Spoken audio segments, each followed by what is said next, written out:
L'aspartame et le sucralose sont les deux édulcorants utilisés le plus dans les boissons qu'on appelle non sucrées. On va entendre certaines personnes dire non, touchez-y pas, c'est hyper cancérigène, il faut vraiment pas en consommer. Puis on va entendre de l'autre côté certaines personnes vous dire ah ben non, allez-y, illimité, il n'y a pas de problème avec ça, mais c'est quoi le juste milieu? Combien est-ce qu'on peut en consommer et est-ce qu'il y a vraiment des dangers reliés à ça sur le long terme? Je suis coach depuis près de 5 ans et depuis le tout début, je me fais toujours poser ces questions. Donc aujourd'hui, pour toi, j'ai décidé d'approfondir mes recherches, de regarder c'est quoi les études scientifiques en arrière de ça et de te dire est-ce que c'est bon? Donc tu pourras à la suite de la vidéo choisir si tu veux en consommer ou non. Tu vas voir, reste jusqu'à la fin de la vidéo parce que ma réponse risque de te surprendre. Avant de passer à la section science, il faut que je vous explique pourquoi on utilise les édulcorants dans nos aliments. C'est simple, il y a 3 points principaux avec ça. Ça goûte sucré, il n'y a pas de calories et ça n'a aucun impact sur l'effet glycémique. Donc vous ayez diabète de type 1, diabète de type 2 ou que vous ayez aucun problème avec le sucre, ben vous pouvez aller en consommer sans que ça ait un effet direct sur votre corps. Puis maintenant, ces édulcorants sont beaucoup plus présents que vous le pensez. Tu vas en retrouver dans tes boissons sucrées, dans ta gomme à mâcher, dans ton yogourt, dans tes desserts, dans tes barres tendres, dans tes barres protéinées, même dans tes céréales. Ces édulcorants, il y en a presque partout. Puis avec les méthodes de marketing, les compagnies vont écrire en gros « produits sans sucre ». Donc comme ça, vous avez un goût sucré, mais vous savez qu'il n'y a pas de sucre dans les ingrédients. Maintenant, on commence avec l'aspartame. Qu'est-ce que c'est? Qu'est-ce que ça fait de bon? Qu'est-ce que ça fait de mal? L'aspartame, c'est une molécule fabriquée à partir de 2 acides aminés. Je suis pas capable de les dire à l'oral comme ça, donc je vais te les lire. L'acide aspartique et la phénylalanine. Quand on mélange ces 2 acides aminés, on a un goût qui est 200 fois plus puissant que le sucre standard. Donc vous pouvez en mettre 2 fois moins en termes de quantité pour avoir le même goût. Contrairement à ce que la majorité des gens pensent, l'aspartame, c'est pas chimique. Le chimique, qu'est-ce que ça fait concrètement au corps? C'est que ça va rester dans ton corps. Tandis que l'aspartame, lui, il va être dissous. Comme n'importe quelle combinaison d'acides aminés, le corps va être capable de le digérer. Et quand on combine plusieurs acides aminés ensemble, on obtient une protéine. Donc non, l'aspartame n'est pas un faux sucre, c'est une protéine.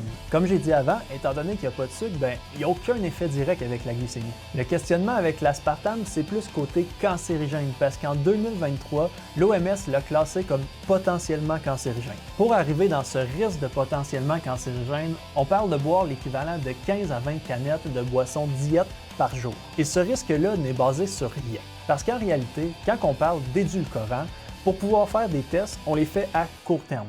Donc, ils ont été capables de prouver sur des études scientifiques qu'à court terme, les édulcorants n'ont aucun effet négatif pour la santé.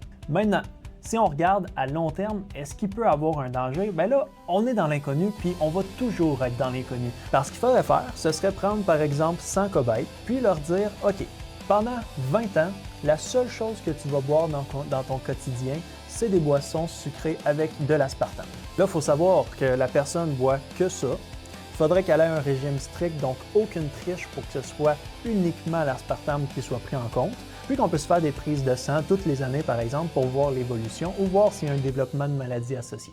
Malheureusement, c'est pas quelque chose de réalisable. On n'est pas des rats de laboratoire. Puis encore là, même avec les rats, c'est pas la réalité de l'être humain. On n'est pas les mêmes espèces. Donc finalement, l'aspartame, est-ce qu'on en prend? Est-ce qu'on n'en prend pas? À court terme, il n'y a pas de danger. À long terme, on ne le sait pas. Donc c'est là qu'on va parler modération.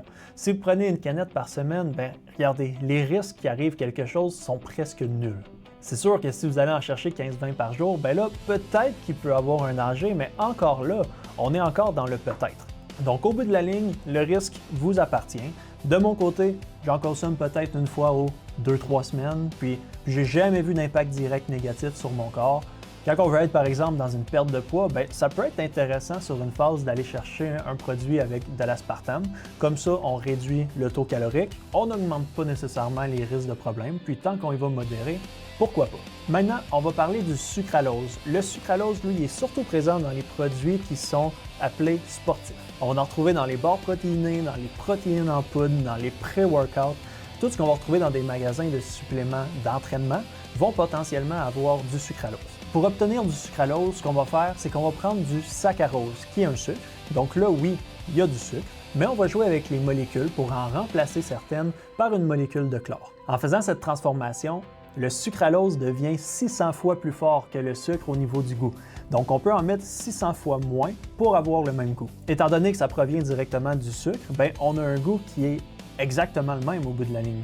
Puis quand on dit remplacer par du chlore, inquiète-toi pas, c'est pas de l'eau de javel que je viens mélanger avec ton sucre. C'est une structure stable qui est non corrosive, donc il n'y a pas d'impact direct sur la santé. Contrairement à l'aspartame qui est un mix d'acides aminés, le sucralose, lui, on le digère pas. C'est pour ça que c'est un édulcorant qui est 0 calorie. Ce qui va se passer, c'est que quand on va le consommer, le corps va être juste pas capable de le digérer, donc va finir dans nos excréments ou dans l'urine.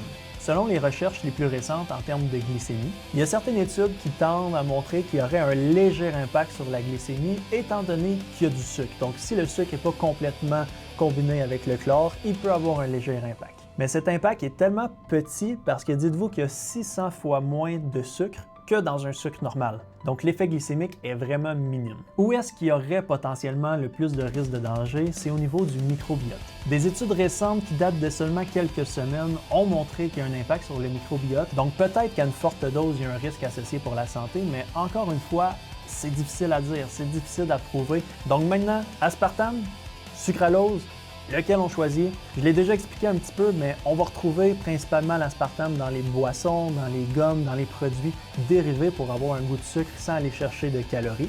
Tandis qu'on va surtout trouver le sucralose dans les produits reliés aux sportifs, donc des 0 calories, pour aider à la perte de poids ou pour ne pas prendre de la masse grasse. L'aspartame est un dérivé de la protéine. Le sucralose, c'est une molécule qui est divisée avec du chlore. Les seules études qui montrent des risques probables sur le long terme pour le cancer sur l'aspartame ne sont pas vraiment appuyées par la science.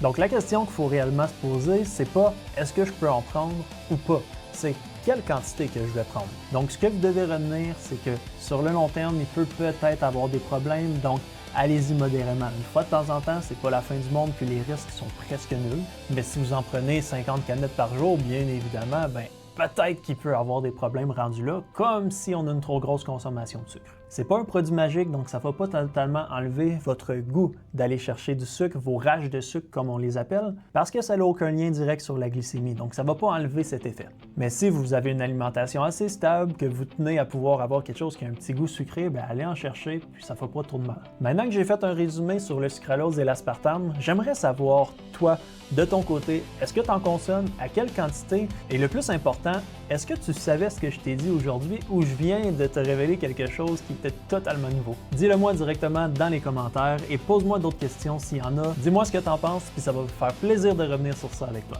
Sur ce, je te dis à bientôt pour une autre capsule informative. C'était Jasmin. Ciao, bye bye!